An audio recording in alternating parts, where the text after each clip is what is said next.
உலகெங்கும் உள்ள தமிழ் மக்களுக்கு ஜோதிட சேவையில் சேலம் ஜோதிட ஆராய்ச்சியாளர்கள் சங்கம். தமிழ் உலகின் ஜோதிட ஜோதி Salem online astro TV.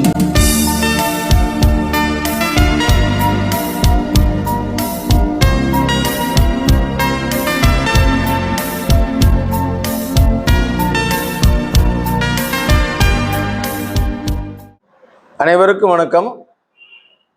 Salem ஜோதிட ஆராய்ச்சியாளர்கள் சங்கத்தினுடைய 20வது கருத்தரங்கம் மிக அற்புதமாக இன்று 1/8/2026 சனிக்கிழமை மிக சிறப்பாக நடைபெற்று கொண்டிருக்கிறது. சேலம் ஆன்லைன் அஸ்ட்ரோ டிவி நேயர்கள் அனைவரையும் வணங்கி இன்றைய நிகழ்வுக்கு வருக வருக என்று அன்போடு வரவேற்கிறோம். இன்றைய நிகழ்வில் நம்ம சேலம் ஜோதிட ஆராய்ச்சி சங்கத்தினுடைய தலைவர் மதிப்பிற்குரிய அஸ்ட்ரோ ஸ்ரீ சந்திரகுமார் அவர்கள் ஒரு அற்புதமான தலைப்புல நம்ம நேயர்களுக்கு சிந்தனை கொடுக்க இருக்காங்க. என்ன அப்படின்னு பார்த்தீங்கன்னா, நம்ம வாழ்க்கையில ஒவ்வொருத்தருக்கும் ஒரு பிரச்சனை வரும். ஒரு சிலருக்கு காதல் பிரச்சனை, ஒரு சிலருக்கு கல்யாணம் பிரச்சனை, ஒரு சிலருக்கு குடும்பமே பிரச்சனை, ஒரு சிலருக்கு சொத்து பிரச்சனை, ஒரு சிலருக்கு தொழில் பிரச்சனை. இப்படி பல்வேறு பிரச்சனைகளுக்கு நடுவில் தான் நம்ம கஷ்டப்பட்டுட்டு இருக்கோம். இந்த பிரச்சனைகள்லாம் தீர்வு கிடைக்குமா கிடைக்காதா? அந்த தீர்வை ஜோதிடத்தில் கண்டுபிடிக்க முடியுமா? எந்த கிரகம் உங்களுக்கு தீர்வு தரக்கூடிய கிரகம் என்று சொல்லி மிக அற்புதமான ஒரு பதிவு இன்னைக்கு நம்ம சேலம் ஆன்லைன் அஸ்ட்ரோ டிவி நேயர்களுக்கு கொடுக்க இருக்காங்க. ஐயா அவர்களை வணங்கி வருக வருக என்று அன்போடு வரவேற்கிறோம். அனைவருக்கும் வணக்கம். இன்று சேலம் ஜோதிட ஆராய்ச்சியாளர்கள் சங்கத்தின் 20வது மாதாந்திர கருத்தரங்க நிகழ்ச்சி இனிதே துவங்கி சிறப்பாக நடைபெற்று கொண்டிருக்கிறது. நிகழ்ச்சிக்கு வருகை புரிந்துள்ள சங்கத்தினுடைய கௌரவ தலைவர் திரு விஜயனையா அவர்களுக்கும், சங்கத்தினுடைய செயலாளர் பேராசிரியர் துரைசாமி ஐயா அவர்களுக்கும், பொருளாளர் மகாலிங்கம் ஐயா அவர்களுக்கும், துணை செயலாளர்கள் கோமதி மகேஷ்குமார் மற்றும் சின்னசேலம் சீனிவாசன், தலைவாசல் தங்கராசு, ஆத்தூர் பரமசிவம் ஐயா ஆகிய அனைவருக்கும், மற்றும் இங்கு வருகை புரிந்திருக்கக்கூடிய ஜோதிட பேராசிரியர்கள் VM கணேசன் ஐயா அவர்களுக்கும், சௌரிராஜன் ஐயா அவர்களுக்கும், ராஜரத்னம் ஐயா அவர்களுக்கும், மற்றும் இங்கு வருகை புரிந்துள்ள அனைத்து ஜோதிட பெருமக்களுக்கும் மாணவர்களுக்கும் என்னுடைய முதற்கண் வணக்கத்தை கூறி சிற்றுரையை தொடங்குகிறேன். இன்னைக்கு நம்ம பேசுற தலைப்பு தீர்வு தரும் கிரகம் அப்படிங்கிற தலைப்புல தான் இன்னைக்கு பேச போறோம். இப்ப யார் ஒருத்தர் ஜாதகம் பார்க்கணும்னாலும் ஜாதகம் பார்க்கறதுக்கு ஏதோ ஒரு காரணம் இருக்கும். ஏதோ ஒரு நன்மையை எதிர்நோக்கி அல்லது ஏதோ ஒரு பிரச்சனைகளை எதிர்நோக்கி அந்த ஜாதகத்தை ஆராய்ச்சி பண்ணுவோம். ஒரு ஜாதகத்துல நன்மை செய்யக்கூடிய இடங்கள் அப்படின்னு பார்த்தீங்கன்னா லக்கினம், பூர்வ புண்ணியஸ்தானம், பாக்கியஸ்தானம், அதாவது 1, 5, 9வது பாவங்கள் ஒரு ஜாதகத்துக்கு நன்மை செய்யும். அது போல ஒரு ஜாதகத்துல தீமை செய்யக்கூடிய பாவங்கள்னு பார்த்தோம்னா 6, 8, 12ஆம் பாவங்கள் தீமை செய்யக்கூடியதா இருக்கும். அதுதான் பிரச்சனைகளை கொடுக்கக்கூடியதா இருக்கும். பொதுவாக ஒருத்தர் ஜாதகம் பார்க்கறதுக்கு வர்றாங்க அப்படின்னா ஏதோனா ஒரு சொத்து வாங்கறதுக்காகவோ, ஒரு திருமணம் குறித்தோ, அல்லது ஏதோ ஒரு விசேஷங்கள் சார்ந்தோ ஜாதகம் பார்ப்பாங்க. அல்லது ஒரு பிரச்சனைகளுக்காக ஜாதகம் பார்க்கும்போது அந்த ஜாதகத்துல 6, 8, 12ஆம் இடங்கள் சார்ந்த மாதிரி சில பிரச்சனைகள் வரும்போது அந்த பிரச்சனைகளுக்கு தீர்வு தேடி ஜோதிடரை அணுகுவாங்க. இப்போ 6ஆம் இடம்னு பார்த்தோம்னா 6ஆம் வீட்டுக்குள்ளேயே 3 விதமான பலன்கள் இருக்குதுங்க. அதை ருணம், ரோகம், சத்ருன்னு சொல்லுவாங்க. ருணம் அப்படின்னா ஒருத்தர் வாழ்க்கையில செலுத்த வேண்டிய கடன், இந்த உலகத்துக்கு அவங்க திருப்பி கொடுக்க வேண்டிய பலன்கள் ருணம்னு சொல்றது. எல்லாரும் பிறந்தாங்கன்னா அவங்களுடைய ருணஸ்தானத்தின் பிரகாரம் அவங்க இந்த உலகத்துக்கு கொடுக்க வேண்டிய கடன்களை செலுத்தி ஆகணும். அது அவங்க குடும்பத்துக்காகட்டும் அல்லது வெளி உலகத்துக்காகட்டும் இந்த உலகத்துக்கு செலுத்த வேண்டிய கடன்களை செலுத்தினாதான் அவங்க வாழ்க்கை நிம்மதிக்கு வரும். அடுத்தது ரோகம்னு சொல்றது.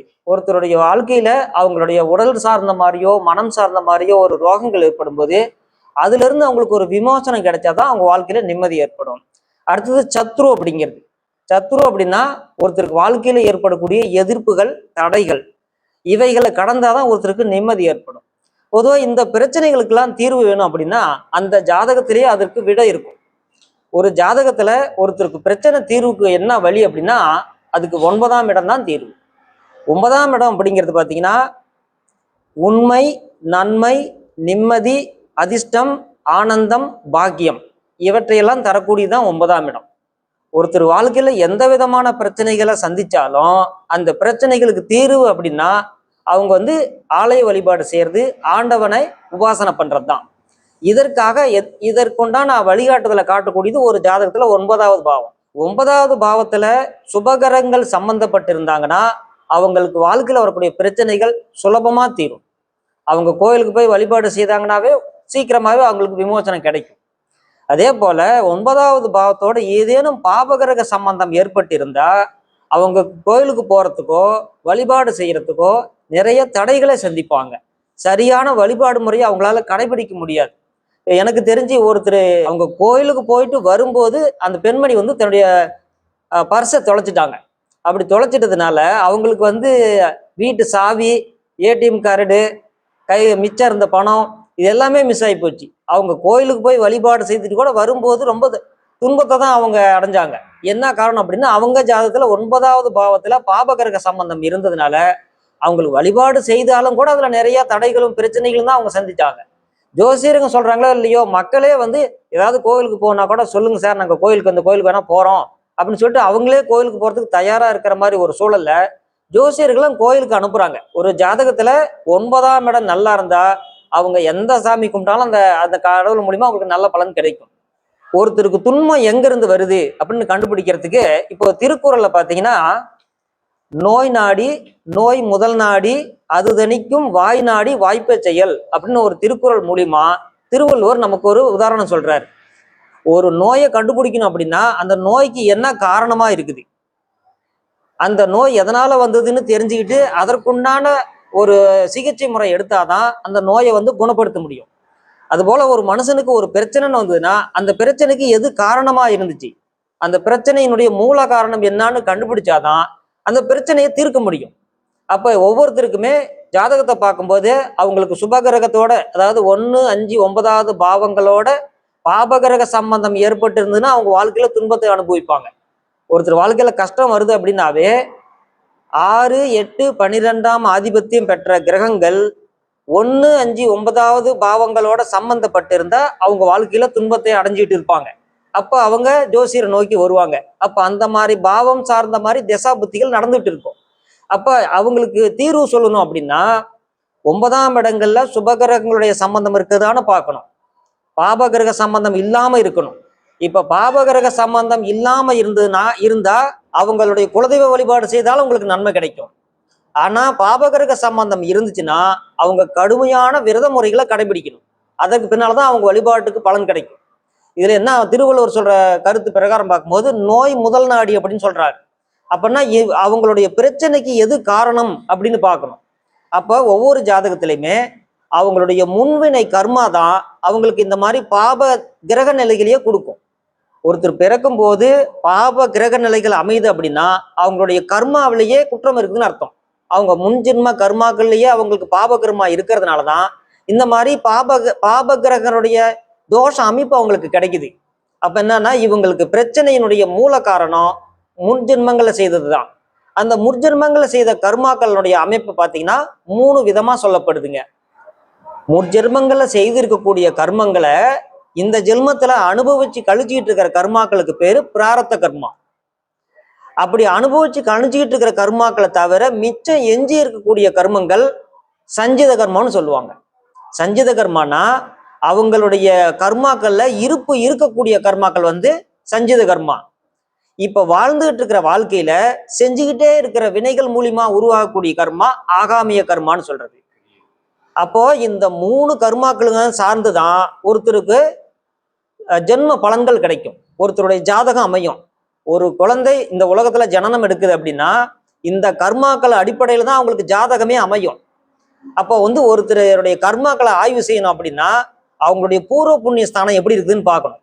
அவங்க முற்ஜென்மங்கள்ல செய்த கர்மாக்களுடைய விளைவு தான் அவங்களுக்கு பூர்வ புண்ணிய ஸ்தானம்.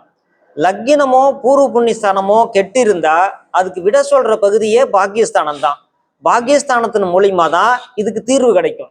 இந்த கட்டுரையில இந்த சொற்பொழிவுல நாம கொடுத்திருக்கிற தலைப்பு என்ன அப்படின்னா தீர்வு தரும் கிரகம் அப்படிங்கிறது தான். ஒரு ஜாதகத்துல ஒரு ஜாதகருக்கு தீர்வு கிடைக்கணும் அப்படின்னா அந்த ஜாதகத்துல 9வது பாவத்தை ஆய்வு செய்துதான் அவங்களுடைய பிரச்சனைக்கு தீர்வு சொல்லணும். அந்த பிரச்சனை எந்த பாவத்தை சார்ந்த மாதிரி வேணாலும் இருக்கலாம்.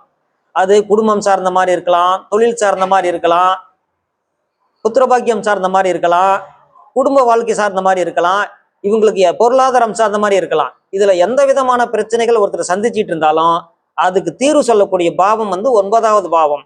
9ஆம் அதிபதி 9ஆம் பாவத்தில் நின்ற கிரகம். 9ஆம் அதிபதியை நட்சத்திர சாரத்துல நிற்கக்கூடிய கிரகங்களும் இந்த பாக்கியத்தை கொடுக்கும். இதை ஆய்வு செய்துதான் அவங்களுக்கு நம்ம தீர்வு சொல்லணும். பகவத்கீதையில 10வது அத்தியாயத்துல 4-5 ஸ்லோகங்கள்ல இதுக்கு ஒரு விளக்கம் இருக்குதுங்க. என்ன அப்படின்னா, தீர்மானம் செய்யும் திறன் அப்படின்னா புத்தி, உண்மையான அறிவு அப்படின்னா ஞானம், மோகமின்மை, பொறுமை, உண்மை, புலனடக்கம், மனவடக்கம், இன்பமும் துன்பமும், தோன்றுவதும் அழிவதும், பயமும் பயமின்மையும், அகிம்சை, சமபாவனை, மகிழ்ச்சி, தவம், தானம், புகழ், இகழ்வு, இத்தகைய மனப்பாங்குகள் என்னிடமிருந்து தான் உண்டாகின்றன அப்படின்னு ஸ்ரீகிருஷ்ணன் சொல்லியிருக்கிறார். இப்போ ஒரு மனிதனுக்கு ஏற்படக்கூடிய இந்த அறிவு, அஞ்ஞானம், இந்த புகழ்ச்சி, இகழ்ச்சி, பயம், பயமின்மை, இந்த எல்லா பண்புகளுமே கடவுள்கிட்ட இருந்து தான் வருதுன்னு கடவுளே சொல்றாரு. ஆனா இது ஒவ்வொரு மனிதனுக்கும் ஒவ்வொரு பாங்குல வெளிவருது அப்படின்னா அதற்கு காரணமும் அவர் சொல்றாரு. ஒரு மனிதனிடத்தில் இருக்கக்கூடிய அகங்காரம், மமகாரம், முன்வினை வாசனை, இதன் அடிப்படையில தான் இந்த குணங்கள் வந்து அவங்ககிட்ட வெளிப்படும். அதற்கேற்பதான் அவனுக்கு கர்மாக்கள் உருவாகும். ஸ்ரீகிருஷ்ணரே சொல்றாரு, மனசுல வைராகியத்தோட கடவுளை மனசை ஒருமுகப்படுத்தி தியானம் செய்தா அவங்களுடைய முற்ஜென்ம வினைகளுடைய தாக்கம் நீங்கும் அப்படின்னு பகவான் கிருஷ்ணரே சொல்லியிருக்காரு. அப்படிங்கும்போது ஒவ்வொருத்தருமே தன்னுடைய பூர்வ ஜென்ம வினையிலிருந்து மீளணும் அப்படின்னா அவங்க வந்து கடவுளை தியானம் செய்யணும். அதோட அவருடைய இஷ்ட தெய்வத்தையும் குலதெய்வத்தையும் பூஜித்து ஆத்ம ஞானத்தை வளர்த்து கொண்டு அற வாழ்க்கை வாழ்ந்தாலும் அவங்களுடைய கஷ்டங்கள்ல இருந்து அவங்களுக்கு நிவர்த்தனை கிடைக்கும். அதற்கு மேல அத்தியாயம் 18ல 66வது ஸ்லோகத்துல சொல்றாரு, உன் கடமைகளை என்னிடம் அர்ப்பணித்து விட்டு சர்வ வல்லமை பொருந்திய பரமேஸ்வரனான என்னையே சரணடைவாயாக. நான் உன்னை பாவங்கள் அனைத்திலிருந்தும் விடுவிப்பேன், வருந்தாதே அப்படின்னு சொல்லியிருக்கிறார். அப்போ கடவுளை சரணடைந்து அவரிடத்துல பிரார்த்தனை பண்ணினாவே எல்லா பாபங்கள்ல இருந்தும் விமோச்சனம் தருவதாக கடவுள் சொல்லியிருக்கிறார். இந்த மாதிரி கருத்துக்களை சிந்திச்சு ஒவ்வொருத்தருமே மன தூய்மையோடு வாழ்ந்து அறச்செயல்களில் செய்தாங்கனாவே அவங்க நல்ல வாழ்க்கை வாழ முடியும். தீய விளைவுகள் இருந்து தன்னை காப்பாத்திக்கணும் அப்படின்னா அதற்காக ஒருத்தர் தான தர்மங்கள் செய்து நற்கர்மங்கள் செய்யறது நல்லது. தானம்னா என்ன அப்படின்னா, ஒரு பொருளை ஒருத்தருக்கு தானமா கொடுத்தா அதுல ஒரு பலனை எதிர்பார்க்கறது தானம். எந்த விதமான பலனையும் எதிர்பார்க்காமலே ஒருத்தருக்கு மனப்பூர்வமா கொடுத்து உதவுறது வந்து தர்மம். தர்மம் தலை காக்கும். ஏன்னா சிறந்தது அப்படிங்கிறதுனால தான் அதை வந்து தர்மம் தலை காக்குன்னு சொல்லியிருக்காங்க. அதனால தான தர்மங்கள் செய்து கடவுளை தியானித்தா அவங்களுக்கு வந்து பூரணமான விமோச்சனம் கிடைக்கும், எல்லா பிரச்சனைகள் இருந்தும் தீர்வு கிடைக்கும் அப்படிங்கிற ஒரு கருத்துக்களோட இன்றைய என்னுடைய உரையை இனிதே நிறைவு செய்கிறேன். நன்றி, வணக்கம். நம்முடைய சேலம் ஆன்லைன் அஸ்ட்ரோ டிவி நேயர்களுக்கு உங்களுக்கு என்ன பிரச்சனை வந்தாலும் அதுக்கு தீர்வு எப்படி, நம்ம ஜாதகத்தில் எத்தனாம் இடம் எந்த கிரகம் தீர்வுக்கு வழிகாட்டுதுன்னு சொல்லி ஒரு அற்புதமான பதிவை கொடுத்தாங்க. ஐயா அதுக்கு பகவத்கீதையை மேற்கோள் காட்டி பகவான் கிருஷ்ணருடைய சிந்தனைகள்லாம் மேற்கோள் காட்டி கொடுத்தது நமக்கு கிடைச்ச மிகப்பெரிய சிறப்பு. ஐயா அவர்களை பாராட்டி இப்பொழுது அவர்களுக்கு நம்முடைய துணை செயலாளர் பரமசிவமையா அவர்கள் பொன்னாடை போத்தி விழா சிறப்பு செய்வார்கள்.